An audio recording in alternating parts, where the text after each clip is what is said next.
So in this video, we are going to talk about interfaces.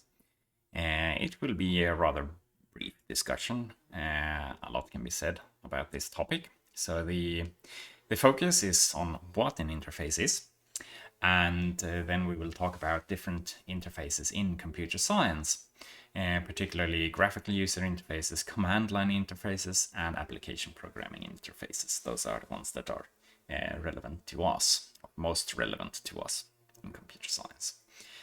Finally, we will end our discussion with a few motivating reasons for why to learn command line interfaces.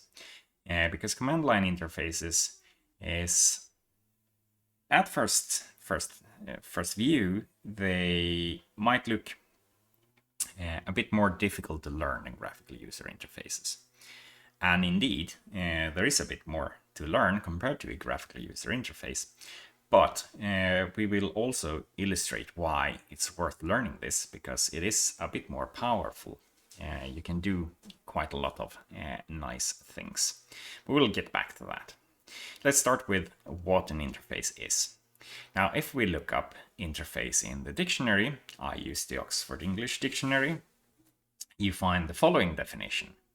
So the first part is that an interface is a surface lying between two portions of matter or space and forming their common boundary. So yeah, it's where two bodies of matter meet, and exactly that meeting point is the interface.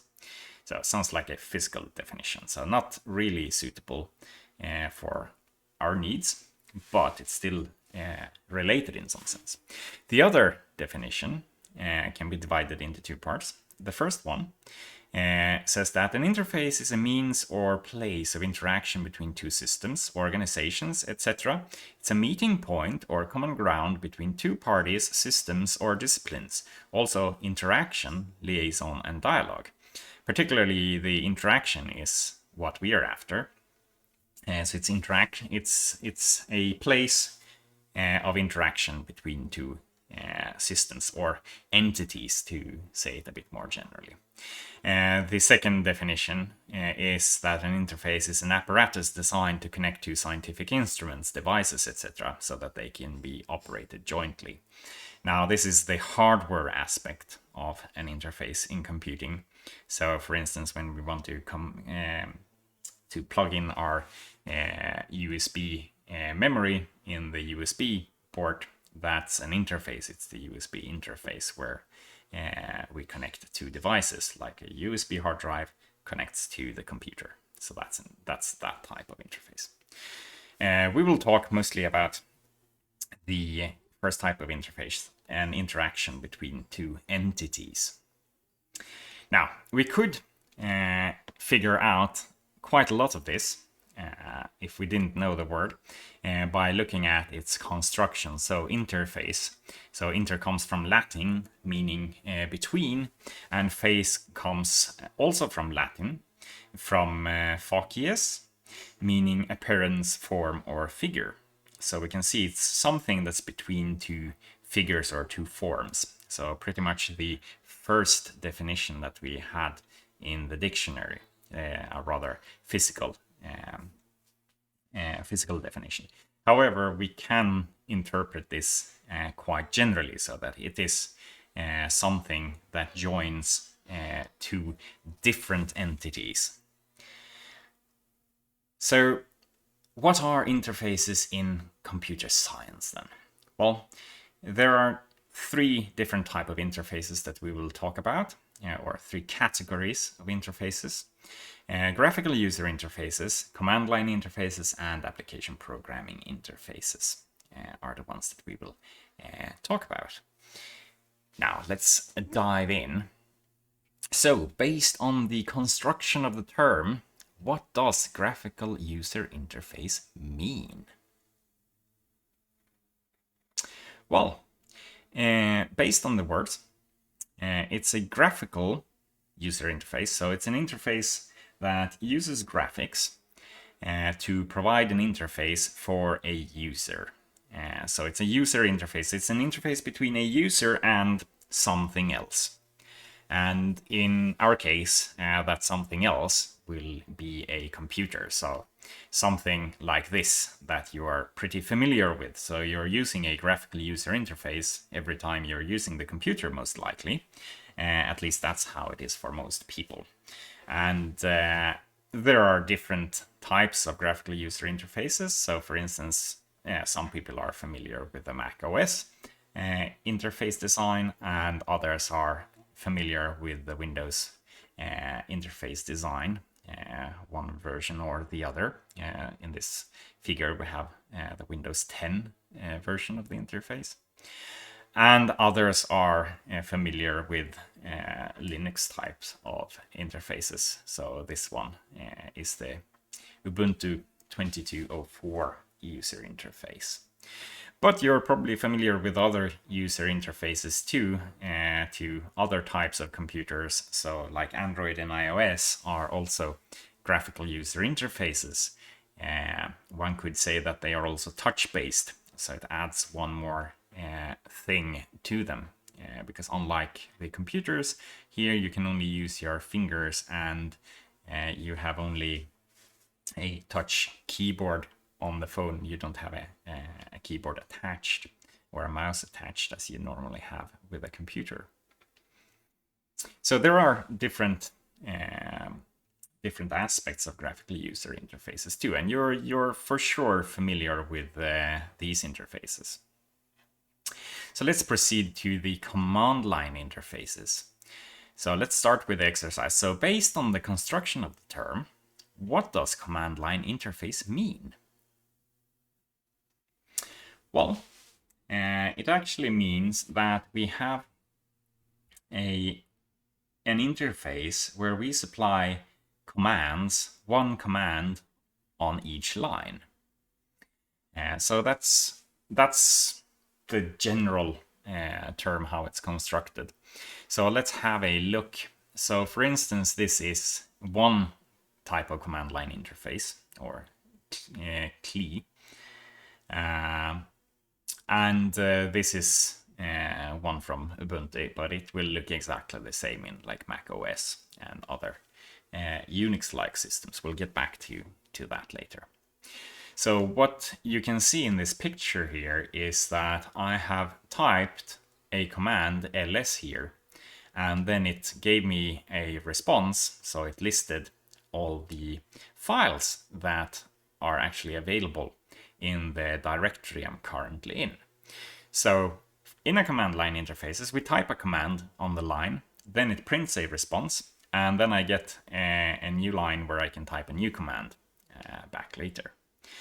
So this is rather different from how you probably are used to exploring your file system. So because usually it would look something like this, where you have a graphical user interface view of the file system. So you have some directories or folders and some files lying around, and they are visualized with icons and a text below them saying their names.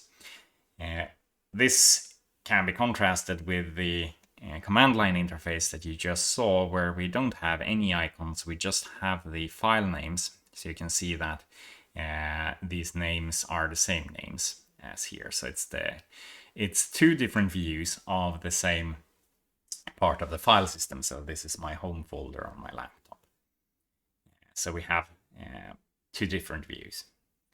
There are, however, different command line interfaces as well. So the one you saw here was from Ubuntu, and it would look exactly the same on a Mac OS system. But for instance, on Windows, listing the files can look like this. So we see that the output is considerably different. We can see that here the user typed the command dir, which is how you do it on Windows. Instead of typing ls, you type the command dir. And we see that the output contains different things. So different data. So it contains dates and the type here. So it's just directories and then the names. Then it sums the size and so on for these files. So that's what it looks like in Windows. And Windows has actually two interfaces now, two different command line interfaces where you can type commands and get responses. And in the other one, so the previous one was the traditional command line interface. This is Windows PowerShell. So we see here that the command that the user typed here was get child item, and then path, and then a search path here together with a keyword recurse, meaning to look into subdirectories as well. So you see that you can have different commands for different command line interfaces. So it's good if you have a standard to work around. And in this course, we will use the Ubuntu version, and we will get back to why that is a good idea, although many of you for sure are using Windows. So let's continue. So list some differences between graphical user interfaces and command line interfaces. What would you say is the crucial difference? Any difference is fine, so whatever you can think of. Just reflect on the differences and perhaps the similarities too.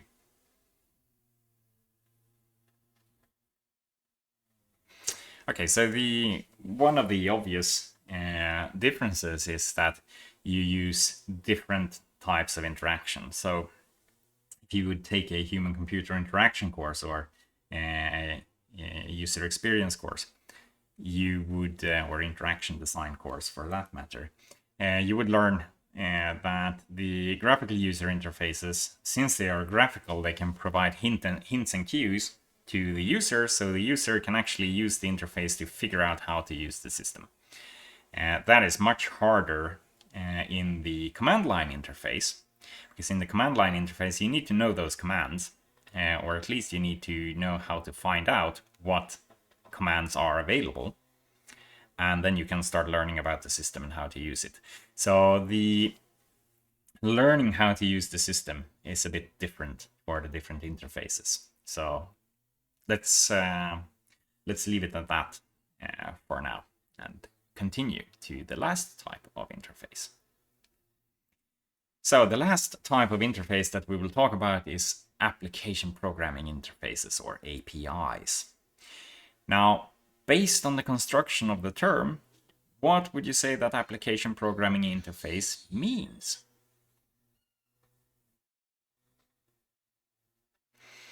So, application programming interface, that means that it's an interface that is designed for application programming. So we want to write applications, and then we have an interface to something to make that easier. Now, it's the operating system that is running the computer or on the smartphone, whatever device we have, it must have an operating system, and that is providing an interface to use the device. And the application programming interface, that is an interface between the operating system and an application, so that we can write that application to make something that a user can use. This is unlike the user interface, which was for the user to interact with the operating system directly to use it. So to use and control the device. So let's look at an example. So this short piece of program code is Python, so don't worry about not understanding this at the moment. There are two lines that are interesting in this piece of code. That's the highlighted lines, so line 1 and line 4. Because what we do in the first line is we import the operating system library, so that provides an API to the operating system to do things. In line 4 here, we are actually using one part of the API, so the listdir function, which takes a directory and returns the list of files that is in there. So we've already seen the ls command before, used to list the files. So what this short program does is doing the same task essentially. So it uses the API to list the files in the current directory. And then it simply prints them. So it goes through all the file names that is in that list, and then it prints the relevant file names. So it doesn't print the ones starting with a period, because that's how the ls command does, and I wanted to have a similar output. And if we run this in the terminal, we see that it will provide similar output as we saw the ls command did. So it lists some of the folders that I have here. Although the difference is it lists them like this and not in several columns, so we can fit more on the screen as ls did. We can, however, use another part of the API the operating system provides to actually calculate those columns. So this is a slightly longer program, and don't worry about not being able to read the code.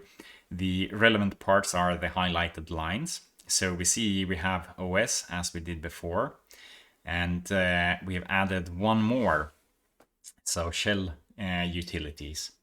And what we are doing now is that we use this part of the API to get the size of the terminal window, so that we can actually compute how much space we have and compute how to distribute these columns.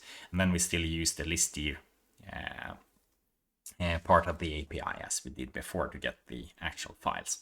And then we calculate how many files we can fit per column, and then we simply print them. So we see that the output here is the same file names as we had before, but it's printed in 3 columns instead of just 1 column straight.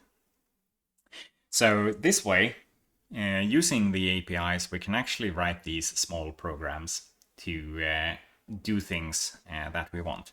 So for instance, this is how the ls command is written.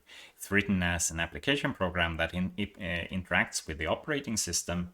So it allows us to interact with the operating system to do things.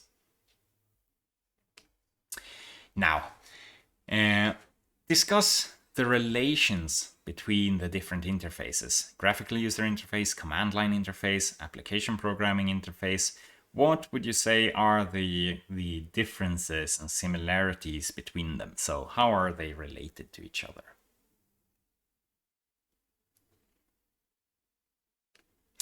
Now, I would say, so I just pick the most important because there are many relationships between these. But the most important, I'd say, that is most relevant for you and for us in this situation, is that the graphical user interface, it's a user interface. It's an interface for the user to interact with some device, the operating system on the computer, in this particular case, to continue with what we've had before. The API, so the application programming interface, is an interface for writing programs. Now, that means that normal users don't use the API. Now, the command line interface is a hybrid, and it's a user interface, but it can easily be used to write programs. So for instance, we have this. We can take the ls command to output the files. We can pipe it to the word count program that counts lines, and simply count the number of files that were output. So that's a small program. We can have bigger programs even, and solve even more complex problems. So let's proceed with a more complex example.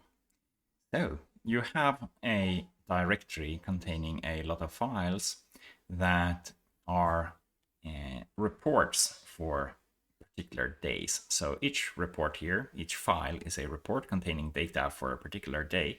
The file name of that report is the date. So year, month, day, that type of date. So the task that you are assigned now is to take the contents of all reports from the summers of 2005 to 2008, and you should put them into one file. So how would you go about and do that? Now, if we just use the graphical user interface, that is kind of tedious, because you would have to find all the reports from 2005 and then select only those for the summer, find those for 2007, 2006, find those for the summer, and so on until you have collected them for 2008. So how would we do that for in a command line interface? Well, it's actually rather simple. The solution to the problem is just this one line. So the first command here, it simply lists all the files, so it skips any directories. We could use ls if we know that this directory doesn't contain any subdirectories, so ls would also do fine. The grep utility, that one is a pattern matching utility, so it takes the lines that matches a particular pattern and keeps those, and then it discards the rest. Now, we know that these files are named by date, and we are interested in a particular subset of dates. So the year, and then it's 2005, 6, 7, and 8. And then we have a dash, we have 0, and then we are interested in months 6, 7, and 8. So this means that it filters out all the files that are from the years 2005 to 2008, and which are for the summer months, so June, July, and August. And the final command here, it simply prints the contents of these files, and then we can put that into a new file if we like. So something that is kind of tedious in a graphical user interface can actually be quite simple to accomplish in the command line interface. So that's one advantage of learning the command line interfaces. So we might add here actually that the command line interface is sort of functioning as an API, an application programming interface, for the operating system as well, because we can write programs using it. Now, web services, which you most likely have used, they obviously have a user interface, and usually they have a graphical user interface. But many web services, they actually have APIs too, so that you can actually write programs around these web services and interact with them through a program instead. This way you can actually automate a lot of things, so you can do a lot of interesting things. Let's continue with the last part, so some more reasons to use the command line interface. Because yeah, we saw this one task that was particularly easy to do in the command line interface, that was a bit tedious to do in the graphical user interface. So, but there are more reasons for learning the command line interface. So for one, your thesis, you might need to run experiments, and these experiments need to be possible to reproduce, which means someone else should be able to do it. So it's nice if you can actually write a small shell script, a program, where you can run that, and it runs all the commands that are necessary to reproduce your experiments. Your results might be in the files, so you might want to use the command line interface to actually interact and get the data out of these files that you want, or select the files that you want. You might be able to write a program in Python, but it depends on the situation what is the easier to do. But there are more reasons to learn the command line interface. So for instance, supercomputing. So I had 2 KTH students that had to simulate the entire Tor network. So that's quite a lot. You can't do that on your laptop. It requires a supercomputer or high performance computer, HPC. So my students got CPU time on the HPC in Linköping, although they are students in Stockholm at KTH. And then they only get access through SSH, which we will cover later, and that is a command line interface. So that's the only way you will ever interact with a supercomputer. It's through a command line interface. You have more reasons to use a supercomputer, for instance, training machine learning models, because that's not something you do on your laptop. Other examples are analyzing protein sequences or whatever. There are a lot of different examples where you need to use a supercomputer. You can't use your laptop. So this is relevant in many cases. Now, we can also add that all these high performance computing clusters, they run command line interfaces. And as of June 2022, when I looked into this, all the high performance computing clusters in the top 500 all ran Linux. And all GNU Linux systems are Unix-like. And BSD systems are Unix descendants. Mac OS is even a Unix descendant. Android is built on Linux. So there are a lot of systems that actually use this flavor or dialect of command line interface. So in all of these systems, you write ls to list the files instead of dir or get child item, as in Windows, for instance. So there are a lot of reasons to learn this particular flavor of the command line interface as opposite to others. And it has a lot of history, and it's very well designed from the beginning. We will get back to that later. If you're interested in different operating systems, you have the operating systems family tree. You can find it on this URL. So you can explore how different operating systems are related to each other. And that was all I wanted to say about interfaces.